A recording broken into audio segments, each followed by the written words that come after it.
2008 ಹಿಂಗೆ ಒಂದಿನ ಬುಗುರಿ ಆಡ್ಬೇಕಾದ್ರೆ ನನ್ ಫ್ರೆಂಡ್ ಮನೆಗೊಂದ್ ಅಂಕಲ್ ಬಂದ್ರು. R15 ವರ್ಷನ್ 1 ಅಲ್ಲಿ. ನನ್ ಕಾಲಕ್ಕೆ ಪಲ್ಸರ್ 220 ಕರಿಸ್ಮಾನೆ ಸೂಪರ್ ಬೈಕ್ಗಳು. ಅಂತದ್ರಲ್ಲಿ ಒಂದು ಬೈಕ್ ಹುಚ್ಚ ಅಂದ್ರೆ ನಾನು ಮುಂದೆ ಒಂದೊಳ್ಳೆ ಫುಲ್ಲಿ ಫೇಡ್ ಸ್ಪೋರ್ಟ್ಸ್ ಬೈಕು ಕಣ್ಮುಂದೆ ಬಂದ್ ನಿಂತ್ರೆ ಆ ಫೀಲಿಂಗ್ ಹೇಗಿರ್ಬೋದು ಯೋಚನೆ ಮಾಡಿ.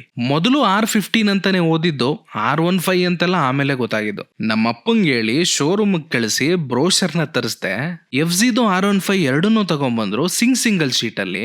ಆ ಶೀಟ್ ಅಲ್ಲಿ ಗಾಡಿನ ಪಾರ್ಟ್ ಬೈ ಪಾರ್ಟ್ ವರ್ಣನೆ ಮಾಡಿದ್ದಾರೆ, including aluminium bar and weight, aluminium foot pegs, nut, bolt, liquid cooled engine, fairing, switch, console ಎಲ್ಲ ಎರಡೆರಡು ಲೈನ್ ಅಲ್ಲಿ ಎಕ್ಸ್ಪ್ಲೈನ್ ಮಾಡಿದ್ದಾರೆ. ಆ ಗಾಡಿ ಮತ್ತೆ ಬರುತ್ತೆ, ಡೀಟೈಲ್ ಆಗಿ ಮೆನ್ಷನ್ ಮಾಡಿದ ಪಾರ್ಟ್ಸ್ ನೆಲ್ಲ ಹೋಗಿ ಒಂದ್ ರೌಂಡ್ ನೋಡ್ಕೊಂಡ್ ಬಂದ್ಬಿಡ್ತೀನಿ. ಹೆಂಗಪ್ಪ ಮುಟ್ಟೋದು ಅಂತಾನು ಭಯ ಆಯ್ತು, ಆದ್ರೂ ಮುಟ್ ನೋಡ್ದೆ. ಅಲ್ಲಿಂದ ಬ್ರೋಷರ್ ಬ್ಯಾಗ್ ಅಲ್ಲಿ ಸೇರ್ತು, ತಗೊಂಡೋಗಿ ಸ್ಕೂಲಲ್ಲಿರೋ ಹುಡುಗರಿಗೆಲ್ಲ ಹುಚ್ಚಿಡಿಸ್ದೆ. ಒಂಥರ ಅವತ್ತೇ R15 ಗೆ ಪ್ರಮೋಷನ್ ಮಾಡ್ಬಿಟ್ಟಿದೀನಿ ಬಿಡಿ. ಅದ್ರಲ್ಲೂ ಬ್ಲೂ ನನ್ ಫೇವ್ರೇಟ್. ಒಳ್ಳೆ R15 V1 V2 ಇವತ್ತು ಹುಡ್ಕೋದು ಕಷ್ಟ, ಅದ್ರ ಜೊತೆಗೆ ಡಿಮ್ಯಾಂಡ್ ಕೂಡ ಸಿಕ್ಕಾಪಟ್ಟೆ ಜಾಸ್ತಿ ಇದೆ.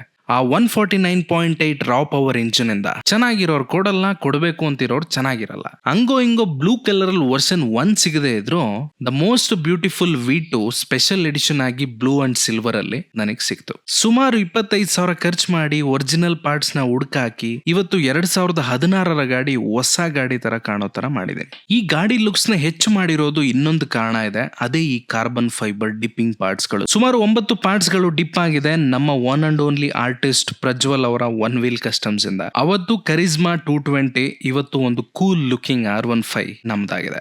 ನಿಜವಾಗ್ಲೂ ನಮ್ಮ ಹುಡುಗರ ಹತ್ರ ಸುಮಾರು ಈ ತರ ಬೈಕ್ ನ ಕಥೆಗಳಿರತ್ತೆ, ನೆನೆಸ್ಕೊಂಡಾಗೆಲ್ಲ ಖುಷಿ ಆಗತ್ತೆ. ಆ ಖುಷಿ ಕ್ಷಣಗಳನ್ನ ನಮ್ ಜೊತೆ ಕೂಡ ಸ್ವಲ್ಪ ಹಂಚ್ಕೊಳ್ಳಿ. ಕಮೆಂಟ್ ದೊಡ್ಡದಾದ್ರೂ ಪರವಾಗಿಲ್ಲ, ಬರ್ದು ಬಿಡಿ. ನಿಜವಾದ ಒಂದು ಒಳ್ಳೆ ಕತೆಗೆ ಒಂದೊಳ್ಳೆ ಗಿಫ್ಟ್ ನ ನಾನು ಕಳಿಸ್ಕೊಡ್ತೀನಿ.